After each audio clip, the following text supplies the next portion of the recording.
जब पाकिस्तानी इतना पैसा लगा के पाकिस्तान से कनाडा आते हैं, अच्छी बड़ी यूनिवर्सिटीज के अंदर आते हैं, तो वो डिपोर्ट कैसे हो जाते हैं? फिर वो इतना कहने की देर थी, उन्होंने स्टैंप लगाई, डिपोर्ट कर दिया। अस्सलाम वालेकुम guys, this is Mankush Khan from my YouTube channel Mankush Khan vlog. Please do subscribe my channel guys, and if you like this video please do hit like button at the bottom of the screen।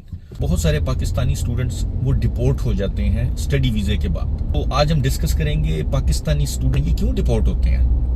आप इतना पैसा लगा के आते हैं अच्छी बड़ी university में, पाकिस्तानियों का तो वैसे भी किसी छोटे कॉलेज में या किसी डिप्लोमा प्रोग्राम में एडमिशन नहीं होता, तो जब वो अच्छा पैसा लगा कर आते हैं, ट्यूशन फी पे करके आते हैं और अच्छी यूनिवर्सिटीज में आते हैं, तो जब पाकिस्तानी इतना पैसा लगा के पाकिस्तान से कनाडा आते हैं, अच्छी बड़ी यूनिवर्सिटीज के अंदर आते हैं, ज्यादा फीस पे करते हैं, डिग्री प्रोग्राम्स में आते हैं, तो वो डिपोर्ट कैसे हो जाते हैं? फिर देखें जी, इसकी काफी सारी रीजंस हैं, काफी सारी रीजन है। जो one of the main reason है वो ये है कि जब स्टूडेंट्स पाकिस्तान से आते हैं, वो साल यहाँ पे पढ़ते हैं या 2 साल यहाँ पे पढ़ते हैं, या उनका मानो कि 4 इयर्स का डिग्री प्रोग्राम है, तो मेन रीजन उनकी ये रहती है कि जब सेमेस्टर चल रहा होता है कि स्टडीज कंटिन्यू होती हैं और मानो कि किसी की शादी आ गई है पाकिस्तान में, या उनको कोई बीमार है और उनको इमरजेंसी तौर पे पाकिस्तान जाना पड़ा, तो वो in the middle of the semester वो पाकिस्तान चले जाते हैं। वो यूनिवर्सिटी में या अपने स्कूल में कॉलेज में बात करते हैं, वहां से एप्लीकेशन डालते हैं कि जी हमें 10 दिन के लिए जाना है या 15 दिन के लिए जाना है। यूनिवर्सिटी आपको टाइम ऑफ दे देती है, दैट्स फाइन, यूनिवर्सिटी देती है आपको टाइम ऑफ। जब आप वापस चले जाते हैं तो अब आपका सेमेस्टर चल रहा था पीछे, जब आप वापस जाएंगे कोई प्रॉब्लम नहीं होगी, या पाकिस्तान चले जाएं, प्रॉब्लम आपको होगी जब आप पाकिस्तान से वापस जब कनाडा ट्रैवल करेंगे, तो इमिग्रेशन पे आपको रोका जाएगा और आपसे पूछा जाएगा कि क्या आप वहां से, वो आपकी इन्वेस्टिगेशन, वहां पे आपका इंटरव्यू भी कॉल हो सकता है। ज्यादातर स्टूडेंट्स का इंटरव्यू हो जाता है। अगर तो आप माने कि जैसे दिसंबर में गए हैं और इस टाइम क्रिसमस की छुट्टियां, आप उस टाइम में 15 दिन के लिए गए हैं, मेक सेंस, फिर आपसे कोई नहीं कुछ पूछेगा। लेकिन अगर आप in the middle of the semester गए हैं, जब आपकी यूनिवर्सिटी या सारे कॉलेजेस यहाँ पर ओपन हैं और आप गए हैं, चाहे कोई इमरजेंसी है या कोई शादी है, जब आप वापस आएंगे 100% आपका इमिग्रेशन के ऊपर इंटरव्यू होगा।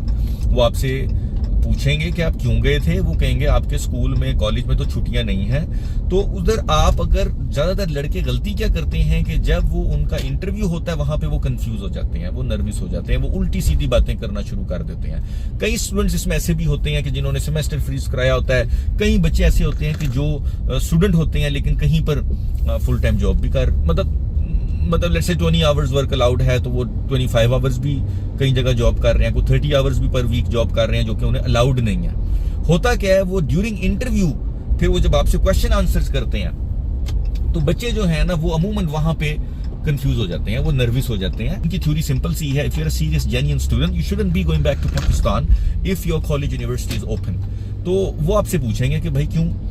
अब बच्चे वहां पे कंफ्यूज हो जाते हैं, उल्टी सीधी बातें करना शुरू कर देते हैं। स्टूडेंट इसी तरह ही वो रिसेंटली डिपोर्ट हुआ है कि वो ऐसे डिपोर्ट हुआ कि वो ऐसे ही वापस आया और वो उसने कभी किसी वीक के अंदर किसी एक वीक में उसने मोर देन 20 आवर्स काम किया था। ड्यूरिंग इंटरव्यू उन्होंने उसे पूछा कि भी तुम ज्यादा आवर काम करते हो, उसने बोला नहीं मैं कभी नहीं करता ज्यादा आवर काम, 20 आवर्स ही काम करता हूँ। तो उन्होंने पूछा कि भी नहीं कभी तो किया होगा, उन्होंने कभी नहीं किया, कभी तो किया होगा, अच्छा बता दो। ऐसे करके उन्होंने बातों में पूछा, तो उसने कहा हाँ एक बार में भी 20 आवर्स की बजाय 22 आवर्स काम किया। उसे लगा कि ये कोई बड़ी बात नहीं होगी ये बात करना कि 20 आवर्स की बजाय 22 आवर्स काम किया। वो इतना कहने की देर थी, उन्होंने स्टैंप लगाई, डिपोर्ट कर दिया। आप देखें, आप इंटरव्यू दे रहे हैं इमिग्रेशन काउंटर के ऊपर, 20 आवर्स वर्क अलाउड है लिखा हुआ है, लेटर आया था स्टूडेंट वीजे का अप्रूवल, उसके ऊपर लिखा हुआ है कि आपको 20 आवर्स वर्क अलाउड है। आप कैसे कह सकते हैं कि आपने एक वीक भी 22 आवर्स काम किया?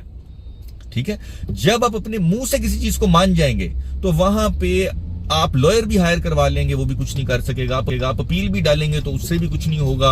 आपने अब डिपोर्ट होना ही होना है। अगर आप डिपोर्ट हो गए तो फिर पाकिस्तान जाके अपील करेंगे, आपकी किसी ने सुनवाई नहीं करनी, आपकी स्टोरी जो है ना वो खत्म हो गई है इधर। तो ऐसी बेवकूफियां नहीं करनी है, ठीक है। आप पहली बात तो यह कि स्टूडेंट है तो 20 आवर्स ही काम करें। आप ऑब्वियसली जैसे ही बोलेंगे कि आपने 20 आवर्स से ज्यादा काम किया है तो आप डिपोर्ट है सीधे सीधे। तो स्टूडेंट्स जो हैं वो नर्वस हो जाते हैं या वो समझते हैं ये कोई बड़ी बात नहीं है कि 20 आवर से चलो एक वीक मैंने 1 घंटा ज्यादा काम कर लिया।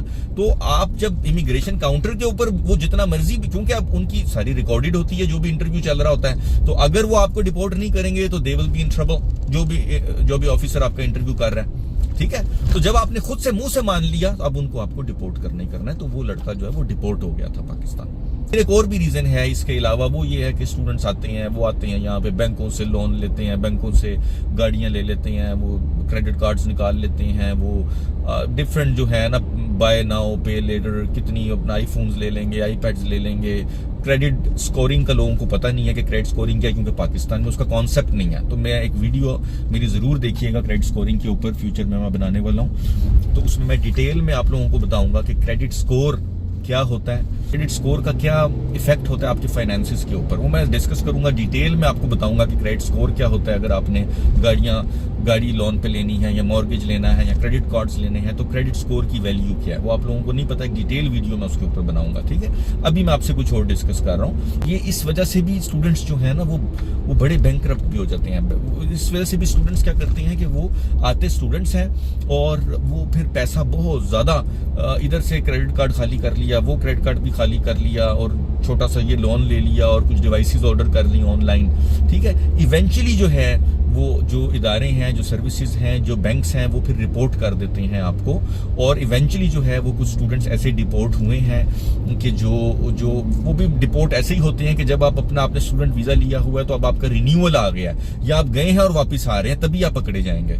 तो वो इसी तरह ही होता है कि वो या तो पाकिस्तान से इधर आ रहे हैं या उन्होंने रिन्यू के लिए अपनी एप्लीकेशन डाली है तो उस टाइम उन्होंने रिवाइज किया और बोला, या आपने वर्क वीजे की एप्लीकेशन डाली है तो उन्होंने रिवाइज किया और बोला कि आप स्टूडेंट थे। तो क्रेडिट स्कोर पे हर गवर्नमेंट के इदारे को क्रेडिट स्कोर पर एक्सेस होती है, वो देख रहे होते हैं कि आपके फाइनेंशियली आप क्या कर रहे हैं। तो अगर आप पैसा ओ करते हैं किसी बैंक को, किसी क्रेडिट कार्ड को, तो वो आपकी क्रेडिट रिपोर्ट पे दिख रहा है। इस वजह से भी डिपोर्ट हो जाते हैं कि फिर जब वो उसके बाद अपना स्टूडेंट वीजा एक्सटेंशन के लिए डालते हैं या वर्क वीजे की एप्लीकेशन डालते हैं तो वो उनका सिस्टम पे शो अप हो जाता है कि आपने लेट्स से आप 20,000 ओ करते हैं या बहुत सारी क्रेडिट कलेक्शंस वालों के पास आपका रिकॉर्ड होता है।